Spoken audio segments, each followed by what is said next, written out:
welcome back to our YouTube channel di Alat Kesehatan ID. Anyway, kalau misalnya kita tuh kayak denger gitu ya kasus perselingkuhan atau mungkin ada video yang viral di media sosial. Oh, ini istri ngelabrak suaminya lagi ngamar gitu ya sama cewek lain. Pasti langsung yang dijudge itu adalah pelakor gitu, si ceweknya itu. Ih, dasar kamu tuh pelakor, udah dicap buruk gitu loh. Nah, sebenarnya pelakor ini perebut laki orang. Itu seperti apa sih? Kita bahas sama-sama ya di Airin Room Talk, ngobrol-ngobrol santuy bareng Airin.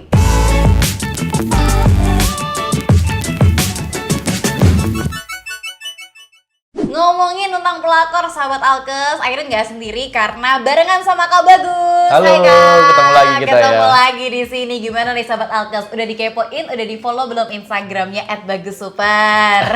Nambah nggak followersnya? Nambah, banyak deh kayaknya ya.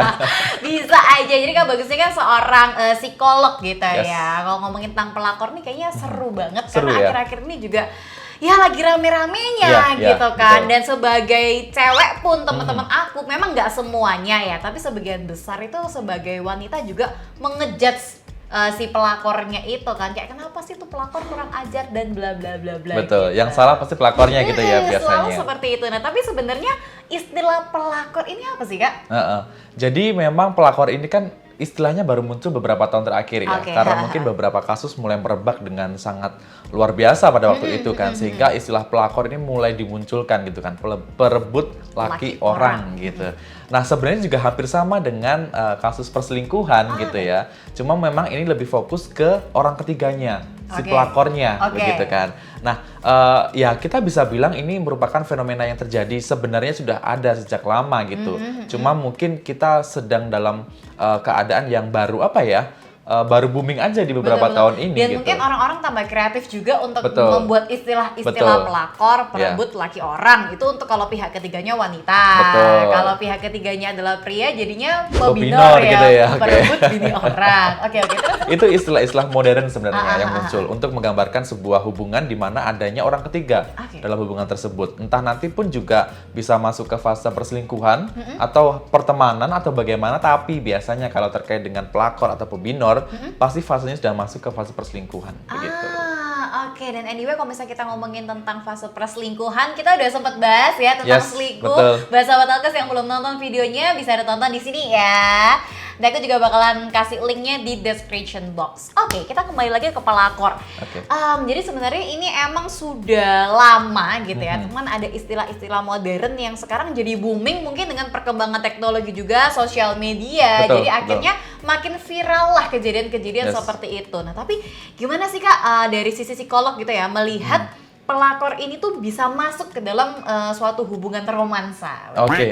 Hubungan romantis, Oh, betul. romantis. Hubungan romansa. Mirip ya.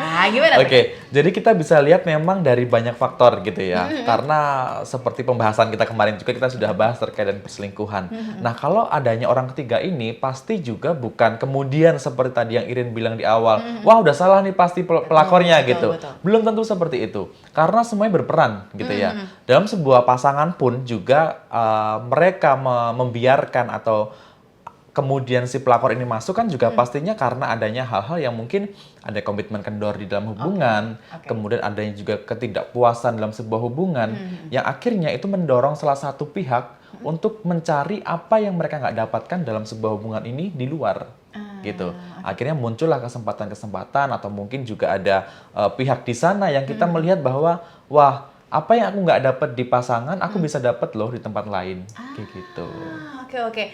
Nah, berarti apakah pelakor atau orang ketiga ini masuk dalam kategori perselingkuhan? Jawabannya adalah Yes. iya masuk. Betul. Karena ini konteksnya sudah ada pasangan, kemudian ada orang ketiga untuk masuk dan sudah intens ya dalam hubungan, mungkin bisa sampai emosional, bisa sampai juga ke hubungan yang mungkin hanya sebatas teman ataupun mungkin sudah sampai ke hubungan yang lebih dalam secara emosional seksual begitu. juga bisa Betul. Oh, oke. Tapi masuk ke dalam kayak kekerasan gitu nggak dalam hubungan? siapa tahu termasuk dalam kekerasan batin dalam hubungan. Apa gimana nih kalau misalnya ada pelakor dalam suatu hubungan romantis? Oke. Kalau bicara masalah kekerasan, itu kan bisa terkait dengan kekerasan secara fisik ataupun kekerasan secara psikis atau mental, gitu ya. Kalau mungkin fisiknya nggak ada nih, gitu, tapi mungkin secara psikis, secara mental, salah satu dari pasangan ini merasa bahwa kecewa, kemudian nggak terima, akhirnya merasa bahwa kok bisa ya sampai pasanganku selingkuh? Apakah aku kurang cantik, kurang tampan, gitu ya? Yang kemudian membuat perasaan percaya dirinya ini jadi kurang. Jadi ngerasa bersalah, jadi ngerasa yang tidak sewajarnya begitu. Nah, ini juga bisa dikatakan sebagai kekerasan jika sudah merasakan hal seperti itu. Oh gitu. Gitu. Jadi kekerasan padahal Erin cuma asal ngeletuk aja sih. Bukan berarti kalau kekerasan dalam hubungan mukul, bukan hanya tidak sekedar selalu seperti itu. Kalau sudah salah satunya berpikir apakah aku kurang gini, kurang gitu, itu berarti sudah termasuk dalam kekerasan. Betul. Berarti kan sudah ada perasaan di mana psikis atau mentalnya sudah mulai ada yang nggak beres gitu kan. Nggak baik-baik aja gitu. Iya, aku sedang tidak baik-baik saja yes, ya. itu. Oh, oke. Nah, kalau dalam sebuah hubungan romantis, itu kan pasti satu laki-laki, satu perempuan gitu ya. Dan juga ada pihak ketiga yang biasanya kita sebutnya jadi pelakor nih, kalau pihak ketiganya adalah wanita. Nah, dari 3 orang ini sebenarnya yang salah tuh siapa? Apakah yang laki-lakinya, apakah wanitanya, atau yang wanita disebut sebagai pelakor nih? Kalau dari sisi psikolog nih, Kak. Seru ya kalau kita ngomongin siapa yang salah gitu ya. Biasa kan kita selalu gitu ya, kalau udah kejadian ini salahnya siapa? Padahal kan harusnya cari solusinya dulu ya. Betul. Nah, gimana tuh? Kalau dibilang siapa yang salah, ini sebenarnya semua aspek di dalam sebuah hubungan ini kita bisa bilang kalau bisa semuanya bisa bersalah. Gitu. Loh, betul. Tunggu. Karena kan kita sering kali merasa yang wanita yang diselingkuhin oleh laki-lakinya itu kan menjadi korban. Iya kan? Kayak aduh kasihan banget dia diselingkuhin. Tapi ternyata bisa termasuk orang yang salah juga. Berarti kita bicara terkait perselingkuhan juga gitu kan. Berarti ketika memang ada sebuah hubungan di mana terjadi sebuah perselingkuhan, bukan hanya dari pihak laki-lakinya aja loh yang salah. Bukan hanya dari pihak perempuannya aja loh yang salah, atau bahkan dari pelakornya gitu kan. Tapi bisa dilihat dari pasangannya dulu nih.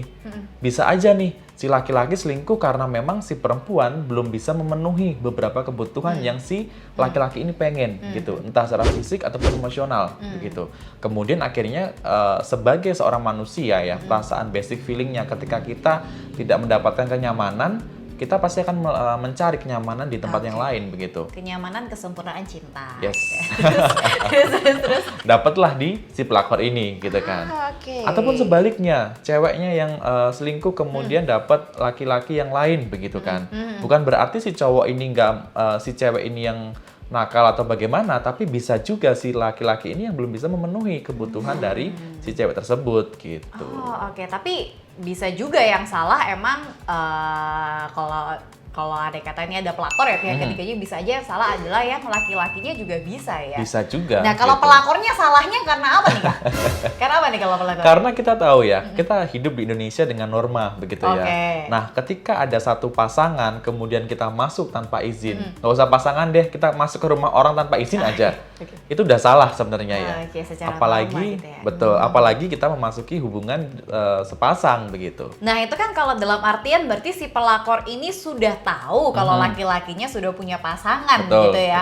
Nah, tapi kalau andai kata ini pelakornya ngakunya nggak tahu, nggak tahu ketika dideketin sama laki-laki ini, kalau ternyata si laki-laki udah punya pasangan, entah itu baru pacaran aja atau bahkan sudah menikah. Apakah kita masih bisa menyalahkan si pelakor juga? Kalau memang dia pure tidak tahu, harusnya itu tanggung jawab dari si laki-laki tersebut gitu ya. Tapi itulah hal yang harus diperhatikan di awal ketika kita ingin menjalin hubungan ataupun mungkin dekat nih sama orang gitu ya. Kita harus lihat dulu nih, apa aja sih track recordnya dia, bagaimana sih status dia, termasuk kayak gitu juga. Babat bebet bobotnya semuanya harus gitu ya. Sehingga semuanya aman gitu kan. Kalau kita mau melangkah tuh udah oke gitu. Oke. Nah, terus dampaknya apa? Dampak baik itu dari sisi hubungan ketiga orang ini dan juga dampak psikolognya apa nih, Kak? Kalau dari sisi psikolognya? Dampak psikologisnya ya. Jadi terkait dengan si keadaan perselingkuhan, kemudian ada yang pelakor, itu akan membuat banyak sekali dampak sih yang pasti.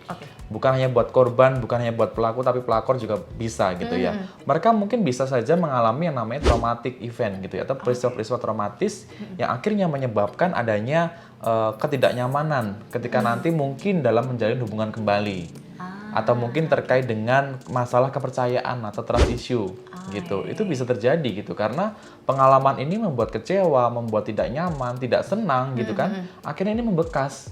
Memori menyimpan hal tersebut, kemudian ketika nanti ada pemicu atau trigger yang ini bikin gak nyaman, kok jadi kayak keinget gitu ya. Ini akan memunculkan kembali perasaan-perasaan di mana seperti Ketika peristiwa itu yes, betul. Perasaan-perasaan nggak nyaman kembali gitu. Takut, cemas begitu. Iya.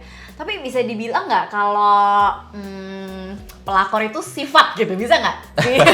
Kayak ya emang dasar dianya aja yang kayak ganjen misalnya kayak gitu ya. Kadang-kadang kan kita suka ngomong gitu ya ke si pelakor gitu. Bisa nggak sih kalau bisa dibilang emang tuh sifat gitu, bisa nggak? Kalau memang itu terjadi secara berulang gitu ya, itu bisa masuk ke dalam sebuah perilaku ya, kebiasaan dari perilaku gitu ya. Tapi kalau mungkin sekali begitu, mungkin mereka masih belum bisa dikatakan itu sebagai sebuah perilaku yang menetap gitu ya. Karena motif dari pelakor tersebut untuk merebut pun juga pasti banyak faktor.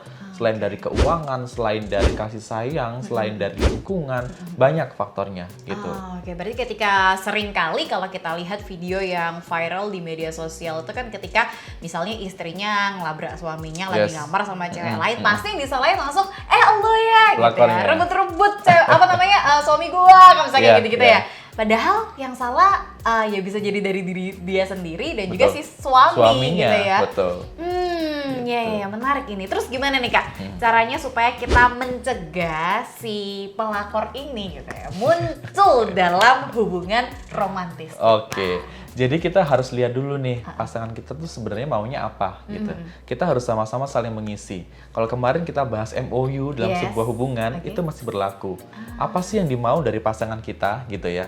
Kita juga harus ungkapin apa yang kita mau, pasangan pun juga begitu. Sehingga ternyata kalau begini nggak suka, kalau begini salah. Nah itu kan kadang kita belum tahu.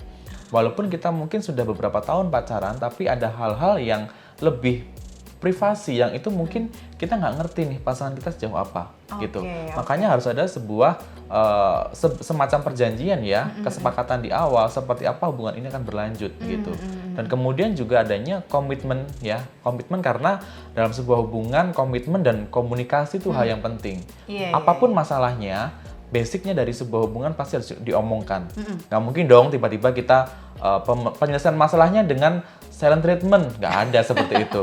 Harus diomongkan, itu sih. Jadi memang harus diperkuat untuk komitmen dan juga komunikasinya. Begitu. Komunikasi. Untung saya anak ilmu komunikasi. Waduh, semoga lancar ya.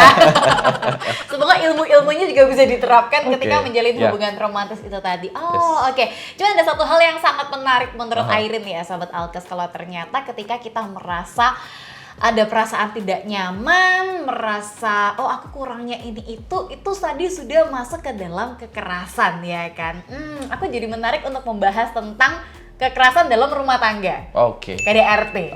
Boleh nggak kita bahas? Boleh dong. Coba mungkin di video selanjutnya aja kali ya, supaya tidak terlalu panjang, supaya ini fokus mengenai tentang pelakor atau pembinar aja. Boleh ya? Boleh dong. Tadi sahabat Alkes pembahasan Airin bersama Kak Bagus, seorang psikolog ya. Kita berbincang-bincang mengenai pelakor. Nah, kalau menurut kamu gimana sih pelakor ini? Boleh loh tulis pendapat kamu di kolom komentar, atau enggak kamu ada request pengen Airin dan juga Kak Bagus bahas apa nih berikutnya, boleh juga ditulis di kolom komentar. Thank you for watching, thank you juga Kak Bagus, sukses selalu. Kita ketemu di video selanjutnya ya. Jangan lupa buat like, subscribe, nyalakan lonceng notifikasi dan juga share video ini ke teman-teman kamu. Ingat, kunci dalam sebuah hubungan adalah komitmen dan juga komunikasi. See you di video selanjutnya. Bye.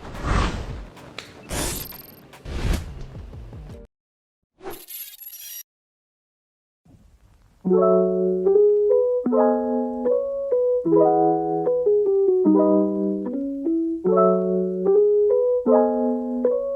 you.